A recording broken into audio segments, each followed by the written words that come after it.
کہ میرے نام پہ جیتا مرتا، میں اس کو کب سے جانتا ہوں، غوث پاک اس کی ضمانت دیتے ہیں۔ اچھا اب گواہی کون دے گا؟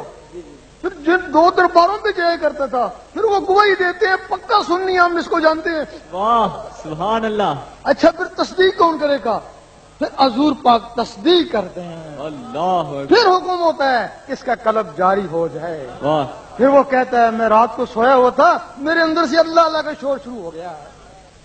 یہ ذکر قلب ہے۔ جب وہاں سے ضمانت بھی ہوگی، تصدیقیں بھی ہوگی، تو پھر اس کو خطرہ کس چیز کا؟ سبحان اللہ۔ پھر وہ ولا خوفن ولا ہم یحزنون۔ اللہ اکبر۔ پھر جب وہ شخص قبر میں جائے گا، غوث پاک نے فرمایا کہ میرا مریض ایمان کے بغیر نہیں جائے گا، قبر پہ چلا جائے گا، فرشتے آ جائیں گے حساب کتاب کے لیے، سب سے پہلے پوچھیں گے بتا تیرا رب کون ہے؟ خاموش ہے نا، دوبارہ پھر پوچھیں گے وہ کیوں نہیں بتا تیرا رب کون ہے؟ پھر بھی تم خاموش ہے نا، ان کو ستانا۔ سبحان اللہ۔ واہ اور واہ۔ تیسری دفعہ پھر پوچھیں گے گنگا تو نہیں ہے، کیوں نہیں بتاتا تیرا رب کون ہے؟ وہ کفن پیچھے ہٹانا، اللہ لکھا ہوا دیکھ لیں۔ دین نبی کا سچا دائی، المدد یا غوث، المدد المدد المدد یا غوث المدد۔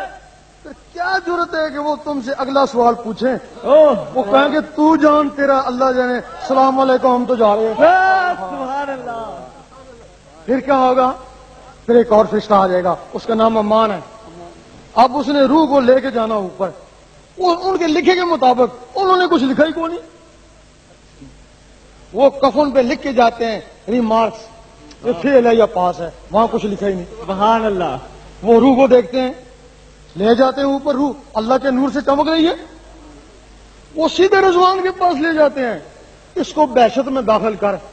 وہ کہتا ہے اس کا حساب کتاب لا، وہ کہتا ہے یہ چمک دمک کی اس کا حساب کتاب ہے۔ اللہ اکبر۔ اس طریقے سے وہ بغیر حساب کتاب کے جنت میں جائے۔ گناہگار پہنچے در پاک پر۔ سبحان اللہ۔ اب اس کے لیے بہت سے لوگ ہوں گے جو کہیں سے بیعت ہوں گے، ہمیں اس سے مطلب نہیں ہے۔ بہت سے لوگ ہوں گے جن کے مرشد کامل ہوں گے، جو بہت سے لوگ ہوں گے جن کے مرشد رسمی ہوں گے۔ اب ہر آدمی اپنے مرشد کو کامل ہی سمجھتا ہے، تب اس سے بیعت ہوتا ہے نا۔ بے شک۔ اگر تو اس کا مرشد کامل ہے پھر تو خوش نصیبی ہے، کیا خبر کامل نہ ہو، پرکھے نا اس کو، جس طرح چور کو چور پہچانتا ہے، ولی کو ولی پہچانتا ہے۔ سبحان اللہ۔ جب تمہارے دل میں اللہ کا نور آ جائے گا پھر تم غازی بابا چلے جانا، یہاں بھی نور وہاں بھی نور، سبحان اللہ۔ نور آپس میں ٹکرائے گا، رکت پیدا ہو جائے گی، سمجھ جاؤ گے کہ یہاں روحانی آدمی ہے۔ بے شک۔ واہ۔ منگو پیر چلے جانا، وہاں بھی اللہ یہاں بھی اللہ۔ ایک حدیث میں کہ ولی کی پہچان جس کی محفل میں اللہ اللہ شروع ہو جائے، بے شک بے شک۔ اللہ اللہ ٹکرائے گا، سمجھ جاؤ گے کہ یہ بھی مرد کامل ہے۔ پھر تم اپنے مرشد کے پاس چلے جانا، جو بات غازی بابا پہ ہوئی مرشد کے پاس بھی جانے سے ہوتی ہے تو پھر تمہارا مرشد کامل ہی ہے۔ پھر تم جیسے بھی ہو آپ اللہ سے سارا ہو، پھر اسی کا دیدار بہو میں لاکھ کروڑا حج۔ واہ واہ۔ اگر اس کے پاس بار بار جانے سے کچھ بھی نہیں ہوتا تو پھر وہ کامل نہیں ہے نا، پھر تو وہ ناقص ہے نا، پھر وہ بہت بڑا گنہگار ہے۔ یقین کرو وہ کافر سے بھی زیادہ گنہگار ہے۔ کافر تو صرف اپنے لیے نا، تمہارے اندر وہ چیزیں تھی جن کے ذریعے تم نے اللہ کو پہنچنا تھا، اس نے وہ برباد کر دی۔ کافر نے تو یہ کام نہیں کیا نا، جن سے تمہارا رابطہ اللہ سے ہونا تھا ان چیزوں کو اس نے ضائع کر دیا، وہ کافر سے بھی زیادہ مجرم ہو گیا۔ صحیح فرمایا۔ سلطان صاحب نے فرمایا پھر چپ کر کے اس کو بوری میں بند کر دینا اور جا کے دریا میں بہا دینا، کہ وہ 16 مخلوقوں کا قاتل ہے، اگر 1000 اس کے مریض ہیں تو 16,000 مریضوں کا قاتل ہے، اور وہ ان مخلوقوں کا قاتل ہے جن کے لیے اللہ تعالیٰ فرماتا ہے کہ میری ایک مخلوق ہے جس کو میرے سوا کوئی نہیں جانتا۔ یقین کرو وہ تمہارے اندر ہے، تم بھی نہیں جانتے تمہارے اندر کیا۔ بے شک وہ مخلوق جب نوری ہو جاتی ہے تو ننھے ننھے نوری ہاتھوں سے جب دعا مانگتی ہے اللہ تعالیٰ ان کی دعا قبول فرماتا ہے۔ سبحان اللہ نعرہ تکبیر، اللہ اکبر نعرہ رسالت، یا رسول اللہ نعرہ حیدری، یا علی نعرہ غوثیہ، یا غوث اعظم دستگیر۔ اگر کوئی نبی نہیں ہے نبوت کا دعویٰ کر بیٹھتا ہے اس کو کہتے ہیں کافر، بے شک اس کے ماننے والے کو بھی کہتے ہیں کافر۔ اگر کوئی ولی نہیں ہے اور ولایت کا دعویٰ کر بیٹھتا ہے اس کے نزدیک پہنچ گیا نا، اس کے ماننے والے کافر اور اس کو ماننے والے بے نصیب اور کم بخت۔ بے شک ضروری ہے کہ تم اس وقت سب سے پہلے اپنے اندر کسوٹی پیدا کرو، پھر دیکھو کہ تم کیا ہو، تمہارا مرشد کیا ہے اور تمہارا اللہ تم پہ کتنا راضی۔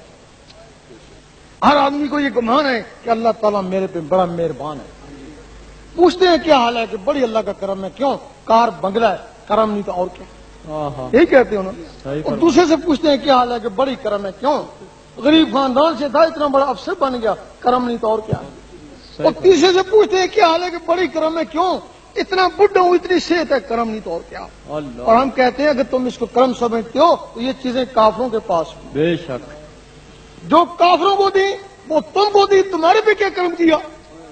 اگر تم نے دیکھنا ہے کہ واقعی تمہارے پر اللہ کا کرم ہے تو اس کے ذکر میں لگ جاؤ، 2 4 5 6 دن میں اندر سے اللہ اللہ شروع ہو گئی، اس کا کرم ہو گیا۔ سبحان اللہ ہنس کرو نہیں ہنس کرو قوم، تو میرا ہی ذکر کر، میں تیرا ذکر کروں گا۔ ذکر اسی کا کیا جاتا ہے جس سے دوستی ہو جائے۔ اگر کوشش کے باوجود تمہارا دل اللہ اللہ نہیں مانتا پھر تمہارے پر اللہ کا کوئی کرم نہیں، کرم ہوتا تو تم کو اپنے نام لیواؤں میں لیتا، اوہ۔ پھر اگر کار بنگلہ دیا پھر کرم ہی کرم۔ اللہ اب اس کے لیے کوئی بیعت نہیں ہے، کوئی نذرانہ نہیں ہے، یہ ایک فیض ہے۔ اگر تمہارے دلوں نے اس کو تسلیم کر لیا، اللہ اللہ کرنا شروع کر دیا تو دعا دے دینا، اگر تسلیم نہ کیا تو تم اپنے گھر ہم اپنے گھر، تمہارا کیا دقت۔ اتنی بات بتا دوں، جب لکھنے لگو دل کے اوپر اللہ لکھنے لگو، یہ خیال رکھو کہ میرا مرشد میری انگلی کو پکڑے ہوئے ہے، اوہ بھائی اس سے بڑا وقت تمہارے پر کون آئے گا؟